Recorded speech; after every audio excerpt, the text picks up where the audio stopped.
Hello everyone. CUET PG 2025 का examination schedule या कहें डेट शीट रिलीज हो चुकी है। ये शेड्यूल आपको कहाँ पे देखने को मिलेगा? तो आपको आ जाना है सीयूईटी पीजी की वेबसाइट पे। ये आपकी exams.ntaonline.in/cuitpg इस वेबसाइट पे आओगे तो इस तरह का इंटरफेस आपको देखने को मिलेगा। यहाँ पे आप पब्लिक नोटिस के सेक्शन में हिंदी और इंग्लिश दोनों ही भाषाओं में जो आपको शेड्यूल है वो देखने को मिल जाएगा। इस पे आप जाओगे तो आपका शेड्यूल डाउनलोड होकर यहाँ पे सामने आ जाएगा। अगर इन केस किसी स्टूडेंट को शेड्यूल देखने को नहीं मिल रहा है या वेबसाइट तक नहीं पहुँच पा रहा है, तो आप मेरा व्हाट्सएप ग्रुप ज्वाइन कर लो, उसके अंदर मैं ये शेड्यूल शेयर कर दूँगा। उसका लिंक आपको डिस्क्रिप्शन बॉक्स में मिल जाएगा। यहाँ पे आप जाओगे तो यहाँ पे एग्ज़ाम से रिलेटेड वेरियस डिटेल्स आपको देखने को मिलेगी, कितने सब्जेक्ट में आपका एग्ज़ाम होगा, कितने स्टूडेंट ने रजिस्टर किया है, ये सारी चीज़ें डिटेल्स आपको देखने को मिलेगी।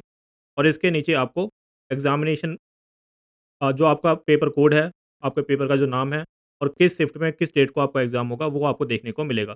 फॉर एग्ज़ाम्पल अगर जनरल पेपर कोड जो हमारा सीओक्यूपी 11 है, उसकी बात करें, तो 25 मार्च 2025 को आपका एग्ज़ाम होना है। यहाँ पे आप देखोगे सीओक्यूपी 11 जनरल पेपर कोड, इसका एग्ज़ाम आपका 25 मार्च को होगा सेकंड शिफ्ट में। सेकंड शिफ्ट कब से कब तक है? तो आपकी 12:30 पीएम से लेके 2 पीएम तक आपकी सेकंड शिफ्ट होने वाली है। जो भी स्टूडेंट सीओक्यूपी 11 जनरल पेपर कोड की प्रिपरेशन कर रहे हैं, चाहे आपको डीयू एलएलबी में एडमिशन लेना हो, बीएचयू एलएलबी में एडमिशन लेना हो, या टिस के किसी कोर्स में एडमिशन लेना हो, आपका एग्ज़ाम 25 मार्च को कंडक्ट होगा, ठीक है? अब 25 मार्च के अकॉर्डिंग आप अपनी प्रिपरेशन को फाइनल ट्यून वहाँ पे कर सकते हो, फाइनल डिसाइड कर सकते हो कि कब तक आपको कौन-सा सब्जेक्ट प्रिपेयर करना है, कब आपको रिवीज़न करनी है, कब आपको मॉक टेस्ट किस तरह से लगाने हैं, मॉक टेस्ट के ऊपर किस तरह से काम करना है, वो सारी चीज़ें आप 25 मार्च के अकॉर्डिंग शेड्यूल कर सकते हो कि आपको कब तक कौन-सा पोर्शन अपना कंप्लीट करना है। बाकी जो एग्ज़ाम है आपके फर्स्ट और सेकंड शिफ्ट के अलावा थर्ड शिफ्ट में भी होंगे। फर्स्ट शिफ्ट आपकी 9 बजे से लेके साढ़े 10 बजे तक है मॉर्निंग में। सेकंड शिफ्ट जैसे कि मैंने आपको बताया 12:30 बजे से लेके 2 बजे तक है आपकी अ, दोपहर में। और थर्ड शिफ्ट आपकी इवनिंग में होगी 4 बजे से लेके साढ़े 5 बजे तक। जैसे कि आपको बताया 90 मिनट का आपका एग्ज़ाम होना है और उसके अंदर 75 क्वेश्चंस आपके आएँगे।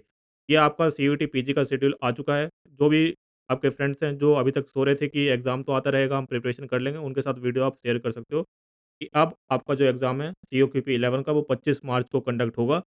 आपको अपनी प्रिपरेशन जो भी आपने थोड़ी बहुत प्रिपरेशन की है उसको आप फाइनल स्टेज पे फाइनल टचअप जो भी आपको देना है, जो भी फाइनल चीज़ आपको प्रिपेयर करनी है, उसको आप प्रिपेयर कर सकते हो। इसके अलावा कुछ क्वेरी स्टूडेंट्स की और हो सकती है कि हमारा एग्ज़ामिनेशन की सिटी कब पता लगेगी? इसके अलावा एडमिट कार्ड कब आएगा? तो देखो एग्ज़ामिनेशन सिटी जो है आपकी जनरली जब भी आपका एग्ज़ाम होता है उसके 1 हफ़्ते पहले पता लगती है। ठीक है? इसका मतलब क्या है? जैसे मान लो आपका 25 मार्च को एग्ज़ाम है सीओक्यूपी 11 की बात करें, आपकी जो एग्ज़ामिनेशन सिटी यानी किस सिटी में आपका एग्ज़ाम होगा वो अप्रॉक्सिमेटली 18 मार्च के आस-पास आपको पता लग जाएगा, 18-19 मार्च के आस-पास आपको पता लग जाएगा। इसके अलावा जो डेट शीट जो आपका एडमिट कार्ड है जिसमें आपका एग्ज़ामिनेशन सेंटर मेंशन होगा, वो जनरली एग्ज़ाम के 3 दिन पहले आती है। यानी कि 25 मार्च को आपका एग्ज़ाम है तो अप्रॉक्सिमेटली 22 मार्च को आपका एडमिट कार्ड जो है आ जाएगा और उसके ऊपर आपकी जो एग्ज़ामिनेशन जहाँ पे आपका होना है, एग्ज़ामिनेशन सेंटर जो है वो मेंशन किया हुआ है। ये सारी चीज़ें आपको कहाँ से मिलेगी?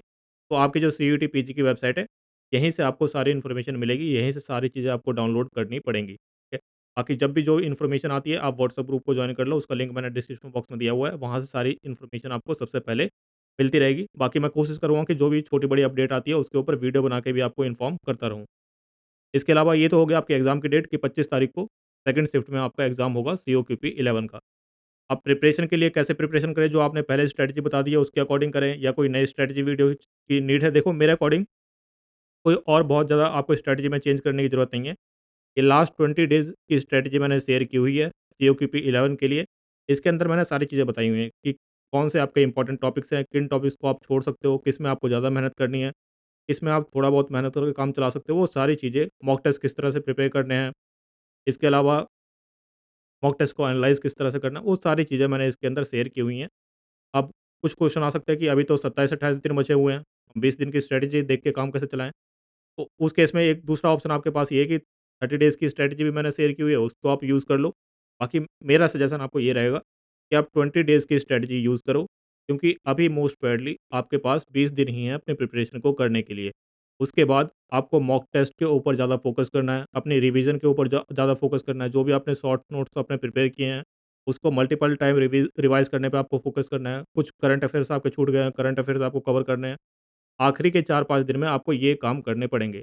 आप आखिरी के 4-5 दिन में ये नहीं कर सकते कि मैथ्स का कोई टॉपिक मैं समझ लूँ, रीज़निंग का कोई टॉपिक कर लूँ, जीके का कोई टॉपिक मैं कवर कर लूँ।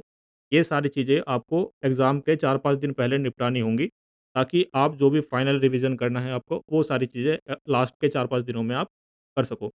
तो मेरा सजेशन रहेगा कि ये लास्ट 20 डेज़ वाली जो स्ट्रैटेजी है, इसको आप देखो। इसके अकॉर्डिंग अपनी लास्ट 20 डेज़ में जो भी प्रिपरेशन करनी है उसको निपटाओ और आखिरी के 5 दिनों में रिवीज़न और मॉक टेस्ट पे फ़ोकस करो। देखो, इस वीडियो का सिर्फ़ एक मोटिव है जो 20 मिनट लास्ट 20 डेज़ स्ट्रैटेजी वाली वीडियो है कि आपका एग्ज़ाम में मैक्सिमम स्कोर आना चाहिए। अब उसमें हो सकता है कि मैं कुछ चीज़ें आपको बोलूँ जो आपको लगे कि ये आप मना क्यों कर रहे हो, ये तो इम्पोर्टेंट है। मैंने सबसे इम्पोर्टेंट चीज़ें इसमें बताई हुई हैं, तो वो आप वीडियो देखोगे तो आपको वो सारी चीज़ें समझ में आएँगी। इसके अलावा प्लेलिस्ट के सेक्शन में आप जाओगे, तो जो भी सेक्शन यहाँ पे मैंने कंप्लीट किया है, उसको आप देख सकते हो। सबसे पहले आप करंट अफ़ेयर का सेक्शन इसको कवर करो। ये सबसे कॉम्प्रिहेंसिव करंट अफ़ेयर की वीडियोज़ आपके लिए होने वाली हैं। सबसे कंसाइज़ और सबसे कॉम्प्रिहेंसिव। इससे कम टाइम में इतना रेलेवेंट कंटेंट आपको और कहीं नहीं मिलेगा। इसके अलावा जो यहाँ पे जीके की आपको प्लेलिस्ट दी थी है, इस प्लेलिस्ट को आप देखो तो इससे आपका जो जीके का सेक्शन है, जिसको आपको लग रहा है कि बहुत ज़्यादा फास्ट है, इसको हम कैसे कवर करें, उसमें आपकी हेल्प हो जाएगी। इस प्लेलिस्ट को आप देख लेते हो तो आपका ऑलमोस्ट जीके का पार्ट जो है वो कंप्लीट हो जाएगा। बाकी सबसे पहला काम आपको होना चाहिए, अगर आप अभी प्रिपरेशन स्टार्ट कर रहे हो, तो ये पीवाईक्यूज़ की जो सीरीज़ मैंने बनाई हुई है, इसको आप सबसे पहले देखो। इसके अंदर आपको आइडिया लगेगा कि एग्ज़ाम में किस टाइप के क्वेश्चन्स आते हैं और उसकी प्रिपरेशन मुझे किस तरह से करनी है, ठीक है? वो सारी चीज़ें आपको इस वीडियो को देख के आइडिया लगेगा। इसके अलावा बहुत सारे स्टूडेंट्स मॉक टेस्ट के से रिलेटेड क्वेरी करते हैं, तो देखो मॉक टेस्ट अभी भी लाइव है, इसको आप परचेज़ कर सकते हो। अगर आपने ऐप डाउनलोड कर रखी है तो ऐप से आप परचेज़ कर लो, वेबसाइट पे आप जाओगे तो वेबसाइट से परचेज़ कर सकते हो। ये हमारी वेबसाइट है विद्यासागरऐप.com, इस पे आप जाओगे तो सारे मॉक टेस्ट आपको देखने को मिलेगी। यहाँ पे आप देखोगे तो कोर्सेज़ का सेक्शन आपको मिलेगा। कोर्सेज़ के सेक्शन में आप जाओगे तो सारी मॉक टेस्ट और क्रैश कोर्स भी आपको देखने को मिलेगा। यहाँ पे 30 डेज़ का क्रैश कोर्स आपको देखने को मिल जाएगा। देखो क्रैश कोर्स में है क्या? एक तो पहली बात मैं ये बता दूँ, डिस्काउंट अभी भी अवेलेबल है, तो जो 1500 का मॉक टेस्ट आपको दिख रहा है, ये डिस्काउंट आप यहाँ पे लगाओगे, कूपन कोड आपको आगे मिल जाएगा। मैं अभी बता दूँगा आपको कैसे यूज़ करना है। आपको 750 अराउंड 750 में आपको मॉक टेस्ट मिल जाएँगे और अराउंड 2500 में आपको क्रैश कोर्स मिल जाएगा। अगर आपको क्रैश कोर्स लेना है, तो उसके अंदर आपको मॉक टेस्ट अलग से परचेज़ करने की ज़रूरत नहीं है। सेम मॉक टेस्ट आपको क्रैश कोर्स के अंदर इंक्लूडेड है। ठीक है? ये बात आपको ध्यान रखनी है। अ, बाकी मैं आपको 30 डेज़ वाला क्रैश कोर्स एक बार दिखा देता हूँ कि इसके अंदर कंटेंट किस तरह से डिवाइडेड है। यहाँ पे आप आओगे तो इस तरह से, जैसे यहाँ पे 5000 आपको दिख रहा है 4999, यहाँ पे कूपन कोड आपको मिल जाएगा, ये कूपन कोड FEB50, इसको आपको अप्लाई करना है। ये कूपन कोड आपका अप्रैल एंड तक वैलिड है, यानी सॉरी फरवरी एंड तक वैलिड है, 28 फरवरी तक आप इसको अप्लाई कर सकते हो। इसको अप्लाई करोगे आप तो 1 मिनट, इसको अप्लाई करोगे आप तो 2500 अप्रॉक्स में आपको क्रैश कोर्स देखने को मिल जाएगा। इसके अंदर आपकी टेस्ट सीरीज़ भी इंक्लूडेड है। अब देखो ये क्रैश कोर्स काम किस तरह से करता है। ये आपका क्रैश कोर्स हो गया, मॉक्स हो गए, ये आपके प्रीवियस ईयर के क्वेश्चंस हो गए। क्रैश कोर्स में आप जाओगे, तो यहाँ पे आप देखोगे, एक तो अगर किसी स्टूडेंट को डेमो लेक्चर्स देखने हैं, तो फ्री कंटेंट जो लिखा होता है ना, ये आपके डेमो लेक्चर्स होते हैं। बहुत सारे स्टूडेंट क्वेरी करते हैं कि डेमो लेक्चर्स हमें देखने हैं, तो ये फ्री कंटेंट आपका डेमो लेक्चर्स होते हैं। इसको आप देख लो, उसके अकॉर्डिंग आप डिसाइड कर सकते हो कि आपको कंटेंट समझ में आ रहा है या नहीं आ रहा। देखो इसमें क्या है, क्रैश कोर्स के अंदर 30 डेज़ का इसमें डिवाइड किया हुआ है। यहाँ पे आप देखोगे डे 1 से लेके नीचे आप जाते जाओगे तो डे 30 तक आपको फ़ोल्डर्स मिलेंगे। आपको कुछ नहीं करना है, डेली सुबह उठना है, उस डे का फ़ोल्डर आपको कंप्लीट कर लेना है। अभी मान लो आपके पास 30 दिन से कुछ कम बचे हैं, तो आप कोशिश करो कि 1 दिन में आप 2 फ़ोल्डर या 1.5 फ़ोल्डर्स आप कंप्लीट करने की कोशिश करो। कोशिश करो कि 3 दिन में आप 2 दिन में आप 3 दिन का कंटेंट कंप्लीट कर लो। ठीक है? फॉर एग्ज़ाम्पल मैं आपको दिखाता हूँ। जैसे डे 1 में आप गए तो यहाँ पे लॉजिकल रीज़निंग का एक टॉपिक है, फिर कंप्यूटर बेसिक्स का एक टॉपिक है, करंट अफ़ेयर का एक टॉपिक है।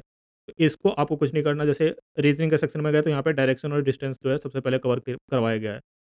तो डायरेक्शन एंड डिस्टेंस में आप जाओगे तो आपको 4 वीडियोज़ दी गई हैं और 4 फाइल्स हैं और 1 टेस्ट है। इसका मतलब क्या है, 4 वीडियोज़ आपको देखनी है, 4 फाइल्स जो दी गई हैं उसके नोट्स हैं। जो आपको वीडियो में पढ़ाया जाता है वो इन नोट्स के फॉर्मेट में होता है।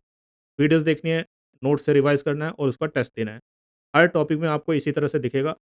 आपको कुछ नहीं करना, बेसिकली मतलब इतना है कि आपको अलग से अपना दिमाग खर्च नहीं करना कि कौन से इंपॉर्टेंट टॉपिक्स मैं ढूँढूँ। इसमें सारे इंपॉर्टेंस वाइज़ ही डिवाइड किए गए हैं। जो सबसे इंपॉर्टेंट चीज़ें हैं वो डे 1 में रखी गई है, फिर डे 2, डे 3 इस तरह से रखा गया है। यहाँ पे आप देख सकते हो। सबसे पहले वीडियो देखनी है आपको, इसके नोट्स रिवाइज़ करने हैं। चारों वीडियोज़ आप देख लोगे, उसके बाद इसका टेस्ट देना है। इसी तरह से हर डे का आपको काम यहाँ पे दिया गया है। पहले से प्री डिफाइंड है कि मेरे को सुबह उठना है, ये कंप्लीट करना है। आपको अलग कहीं भटकने की ज़रूरत नहीं है कि आप कहीं और जाके अपना टाइम वेस्ट कर लो। कि इश्यू क्या है, देखो इस पेपर कोड में कोई ऐसी चीज़ नहीं आ रही जो आपको यूट्यूब पे नहीं मिलेगी। जितने भी टॉपिक है आप यूट्यूब पे सर्च करोगे इसके ऊपर आपको काफ़ी सारी वीडियोज़ देखने को मिल जाएँगी। इश्यू क्या है कि जैसे मान लो ये डायरेक्शन एंड डिस्टेंस का ये टॉपिक है। किसी टीचर ने इसको 10 घंटे में करवा रखा, अगर एसएससी के टीचर्स के आप देखोगे बहुत अच्छा पढ़ाते हैं, लेकिन उन्होंने 10 घंटे 15 घंटे में इस टॉपिक को कवर किया है। उतना टाइम आपके पास नहीं है। इसके अलावा वो जिस लेवल के क्वेश्चन करवाते हैं उतने डिफरेंट क्वेश्चंस आपको करने की ज़रूरत नहीं है। आपके कुछ लिमिटेड टाइप्स के क्वेश्चन ही आपके एग्ज़ाम में आते हैं। तो ये आपको ध्यान में रखना है। अगर आपको कंसाइज़ कंटेंट चाहिए कि मेरे को बता दो भाई कि डेली उठ के मेरे को ये पढ़ना है, तो ये आप क्रैश कोर्स ले सकते हो और आपकी कोई क्वेरी है तो आप कमेंट सेक्शन में लिखो। For the time being that's the end of the video. Thank you.